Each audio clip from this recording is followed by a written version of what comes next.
Olá pessoal, tudo bem? Vamos então dando continuidade às nossas gravações acerca do direito empresarial. Recordando que até o presente momento nós já trouxemos para vocês um histórico em que nós dividimos aí em três partes, porque é mágico, é holístico, né? Então, de certa forma, traz um certo sabor aí ao direito empresarial. E já trouxemos para vocês a ideia da teoria do empresário, pontuando o conceito de empresário, artigo 966 do Código Civil. Em outras palavras, aquele que profissionalmente exerce atividade econômica organizada para produção e circulação de bens e serviços. Bem, dito isso, onde nós paramos? Nós paramos na ideia da capacidade para ser empresário. Então, próximo tópico, capacidade para ser empresário.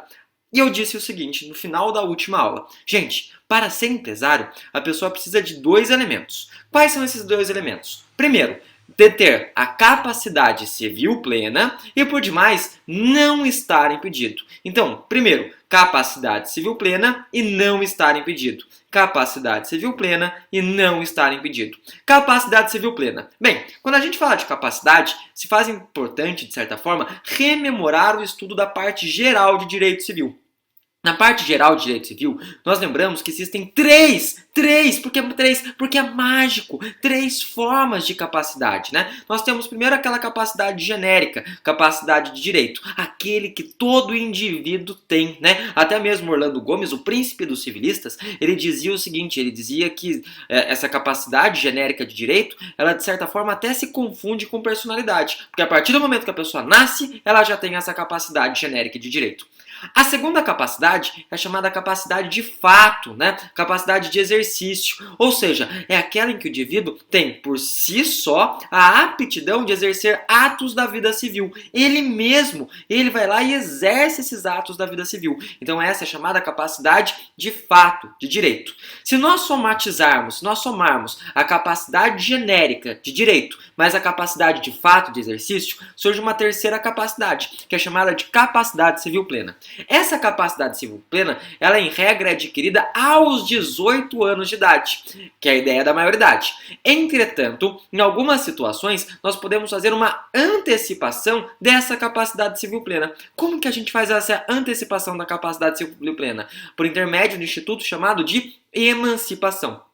Gente, a emancipação está esculpida, talhada no artigo 5º do nosso Código Civil. E ela traz quantas formas de emancipação, prof? Quantas?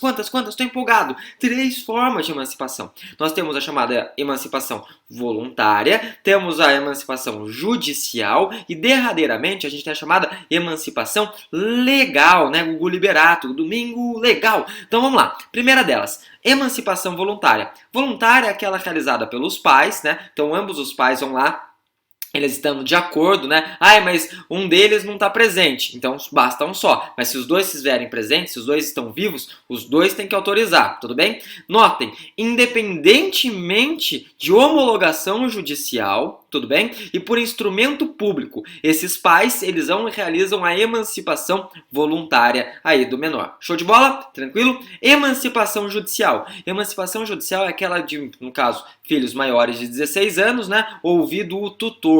Então o juiz, ele escuta o tutor, né? E vai lá e delibera. Lembrando, obviamente, que a situação de tutor, né, que acaba sendo estudado mais pra frente, a diferença de tutela e curatela, ela é importante falar que se trata de incapacidade, né? Naquelas hipóteses que nós não temos pais. Então, se não tem pai, não tem ninguém responsável, fica aí, obviamente, por um tutor, escuta o tutor e o juiz delibera. E derradeiramente nós temos a hipótese de legal. Dentro dessa hipótese de legal surgem aí 4 formas, né? Essas 4 formas são, a primeira delas, o casamento. Lembrando que houve aí modificação no ano passado, em março do ano passado, no artigo 1520. O 1520 ele falava de 2 hipóteses de emancipação para menores da idade núbil, né? Que necessariamente necessitavam de autorização judicial. Hoje em dia, essas 2 hipóteses, que eram gravidez e evitar a imposição de pena, não existem mais. Então, casamento, né? Ela é uma forma de emancipação. Se maiores de 16 anos, quem vão autorizar? Os pais. Se um dos pais discorda, a autorização judicial pode acabar ocorrendo, né? Através desse instituto da supressão. Segunda forma que a gente pode trazer aí de emancipação legal é aquela pessoa que já tem exercício, né? Já exerce um emprego, um cargo público efetivo. Exerce um emprego, um cargo público efetivo. Em outras palavras, passou aí muitas vezes em carreira militar, né? Fez uma mão, ou seja, agulhas negras, barro branco e algo do gênero. Tranquilo? Próxima, teve a graduação em ensino superior. Nossa, que loucura, muito difícil nos tempos atuais, mas lembrando que recentemente nós tivemos aí um advogado que aos 18 anos ingressou aí na carreira da advocacia da OAB lá em Brasília e já se encontra fazendo mestrado em Harvard. É uma notícia bastante até interessante. Foi a primeira pessoa mais jovem aí a fazer uma sustentação oral no STF. Se eu não acredito, salvo engano, com 19 anos já estava fazendo a sua sustentação oral. É possível? É. Muito raro, mas é possível. E derradeiramente, aquela hipótese em que a pessoa, ela com seus 16 anos ou mais, ela já tem aí uma empresa, um comércio, né? Ou qualquer outra forma de renda em que não precise mais dos seus pais. E aí a gente pode falar de jogador de futebol, pode falar de youtuber e tudo mais. Essas pessoas, então, gozam de capacidade civil plena. Então, em regra, quem tem capacidade civil plena? Aqueles que são maiores de 18 anos ou aqueles que são emancipados. Daí sempre surge uma pergunta no Prefazer das Provas, que é a seguinte, né?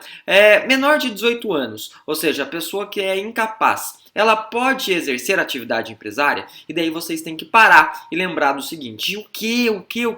Notem, menor de 16 anos, menor de 18 anos, de 16 a 18, que seja, ela é incapaz se ela não estiver emancipada. Tudo bem. E daí, em razão disso, ela não pode criar uma atividade empresarial. O que ela pode é continuar a atividade empresarial. Então, se a pessoa for incapaz, ela não pode dar um start a uma atividade empresarial, mas pode continuar a atividade. Lembrando, obviamente, que necessitará, nessa hipótese, de uma autorização judicial, tudo bem? E além da autorização judicial, ela precisa estar representada ou assistida. Também é importante observar, salvo engano está no 974, aí o parágrafo 2º. O parágrafo 2º do 974 do Código Civil, ele nos traz uma ideia de um chamado patrimônio de afetação, tudo bem? Ou seja, de uma ideia que o patrimônio do menor não responderia, obviamente, por eventuais aí encargos decorrentes dessa atividade empresária, com exceção aí, obviamente, das atividades de natureza trabalhista, né? Dito isso, vamos além, e dentro desse além, eu quero falar com vocês daquelas pessoas que não podem exercer.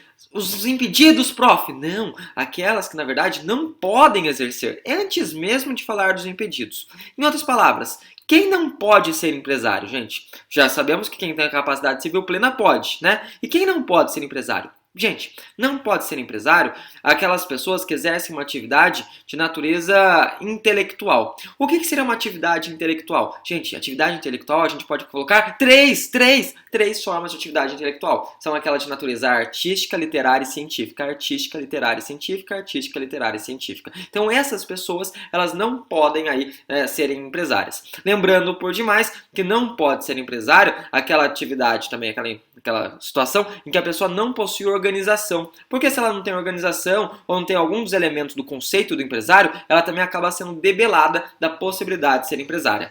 Por demais, não pode ser empresário, e entra aí a nossa terceira e última situação, né? Quem mais? Aquelas pessoas que são aí, de certa forma, trabalhadores rurais que não realizaram aí a opção, o seu registro para se tornarem empresários. De qualquer maneira, o que é importante lembrar? É importante lembrar que quando a gente fala daquela atividade intelectual, qual que é a atividade intelectual, prof? Artística, literária e científica, ela de certa forma tem uma ponderação. Ela de certa forma tem um tempero. E qual que é o tempero? É o seguinte, não podemos esquecer que há a possibilidade dessas atividades intelectuais tornarem-se empresária supervenientemente. E como que ela se torna empresária? Quando, na verdade, a atividade, ela acaba se tornando o sujeito que exerce essa atividade, ela se torna um elemento da empresa. Em outros dizeres, em outras palavras, significa que a sua atividade, ela se impessoalizou. E aí nós demos aquele exemplo de um advogado, de repente de um médico, que quando inicia, na verdade, a sua atividade, as pessoas vão buscar aquele indivíduo. Fala assim, olha, eu vou no fulano de tal, né? Porque ele é o fulano de tal, então tem uma característica de pessoalidade. Acontece que depois de um certo tempo, esse indivíduo ele começa a fazer o quê? Começa a colocar outras pessoas para trabalhar para ele, que colocam outras pessoas para trabalhar para aquelas pessoas. Em outras palavras, depois de um certo tempo, aquele indivíduo que deu start para o início dessa atividade de advocacia ou até mesmo médica, ele já nem mais se encontra lá. Então significa que ele tornou-se um elemento de empresa. Se ele se torna um elemento de empresa, se impessoalizando, essa atividade sim pode se tornar empresária. Bem, dito isso, deixo desde já um forte abraço, excelentes estudos e no próximo bloco a gente vai começar a conversar acerca daqueles que são os impedidos de exercerem a atividade empresária. Até mais, tchau, tchau e bons estudos!